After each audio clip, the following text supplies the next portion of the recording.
ఏపీలో సార్వత్రిక ఎన్నికల కౌంటింగ్ కు అధికారులు భారీ భద్రతా ఏర్పాట్లు చేస్తున్నారు. ఎక్కడ ఎలాంటి అవాంఛనీయ ఘటనలు జరగకుండా జాగ్రత్తలు తీసుకుంటున్నారు. ఇప్పటికే కౌంటింగ్ సెంటర్లను రెడ్ జోన్ గా ప్రకటించారు. ఏపీలో పోలింగ్ రోజు జరిగిన ఘటనల నేపథ్యంలో కౌంటింగ్ కు ఎన్నికల సంఘం ప్రత్యేక చర్యలు తీసుకుంటోంది. ఓట్ల లెక్కింపు కేంద్రాల వద్ద పటిష్ట భద్రతా ఏర్పాట్లు చేస్తోంది. మూడంచెల భద్రత కల్పిస్తున్నారు అధికారులు. ఇప్పటికే కౌంటింగ్ కేంద్రాలను రెడ్ జోన్లుగా ప్రకటించారు. ఆ పరిసర ప్రాంతాల్లోకి ఎవరిని అనుమతించడం లేదు. జూన్ 4న ఉదయం 8 గంటలకు మొదట పోస్టల్ బ్యాలెట్ల లెక్కింపుతో కౌంటింగ్ ప్రక్రియ మొదలవుతుంది. 8:30 గంటలకు ఈవీఎంలలోని ఓట్ల లెక్కింపును ప్రారంభిస్తారు.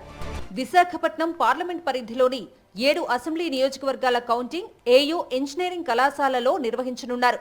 కౌంటింగ్ ప్రక్రియ సజావుగా నిర్వహించేందుకు ఏర్పాట్లు చేస్తున్నామని విశాఖ జిల్లా ఎన్నికల అధికారి మల్లికార్జున తెలిపారు. కౌంటింగ్ ప్రక్రియలో పాల్గొనే సిబ్బందికి శిక్షణ ఇస్తున్నామన్నారు. నిర్ణీత సమయంలోగా ఫలితాన్ని వెల్లడించే విధంగా ఏర్పాట్లు చేస్తున్నామని చెప్పారు. సో మేము అనుకోవడం బై 30th ఈవినింగ్ కల్లా టోటల్గా all arrangements for counting will be in place. ఇబ్బందిని ఏ విధంగా అలొకేట్ చేయాలనేది ఫస్ట్ ర్యాండమైజేషన్ ఈరోజు అయిపోయింది. సెకండ్ ఈవినింగ్ మనకు సెకండ్ ర్యాండమైజేషన్ ఉంటుంది. సో అప్పుడు సిబ్బంది ఎవరు ఏ కాన్స్టిట్యూన్సీకి వెళ్తారో తెలుస్తుంది. మనకి 4th మార్నింగ్ మళ్ళీ మనకు థర్డ్ ర్యాండమైజేషన్ చేస్తారు అర్లీగా.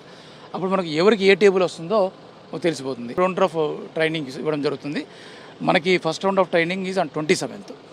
అలాగే మనకు థర్డ్ మార్నింగ్ మళ్ళీ సెకండ్ రౌండ్ ఆఫ్ ట్రైనింగ్ ఉంటుంది. కౌంటింగ్ కేంద్రాల వద్ద పటిష్ట భద్రతా ఏర్పాట్లు చేస్తున్నామని విశాఖ పోలీస్ కమిషనర్ రవిశంకర్ అయ్యనార్ వెల్లడించారు. 3 టైర్ సెక్యూరిటీ ఉంది. సెంట్రల్ లెవెల్లో మన ఎంట్రన్స్ అన్ని కూడా సెంట్రల్ బలగాలు ప్రొటెక్ట్ చేస్తుంది. మిగతాది next to that is the APSP armed special police ఏదైతే ఉందో వాళ్ళు ఉంటారు. అండ్ అవుటర్ పెరిమీటర్ ఏరియాస్లో అంతా కూడా సివిల్ పోలీసు. ఇది కాకుండా చుట్టుపక్కల అంతా కూడా మోటార్ సైకిల్ పెట్రోలింగ్ జరిపిస్తున్నాము. ఈ రెడ్ జోన్ అంటే డ్రోన్స్ ప్రయోగించకూడదని చెప్పేసి ఏదైతే ఇంటెలిజెన్స్ అలర్ట్ వచ్చిందో దాని ప్రకారంగా ఇక్కడ కూడా అన్ని రకాలుగా ప్రికాషన్స్ తీసుకున్నాం. తిరుపతి జిల్లాలో కౌంటింగ్ కు అన్ని ఏర్పాట్లు చేస్తున్నామని జిల్లా ఎన్నికల అధికారి ప్రవీణ్ కుమార్ తెలిపారు.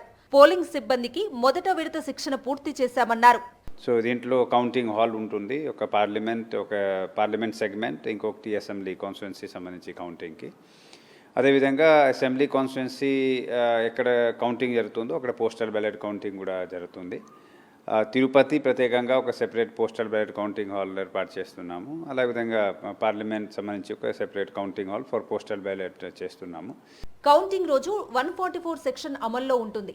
బాణాసంచా కాల్చడం, ఊరేగింపులు, విజయోత్సవ ర్యాలీలు నిర్వహించడానికి అనుమతి ఇవ్వలేదు. సార్వత్రిక ఎన్నికల ఫలితాల కోసం ప్రజలు ఆసక్తిగా ఎదురుచూస్తున్నారు.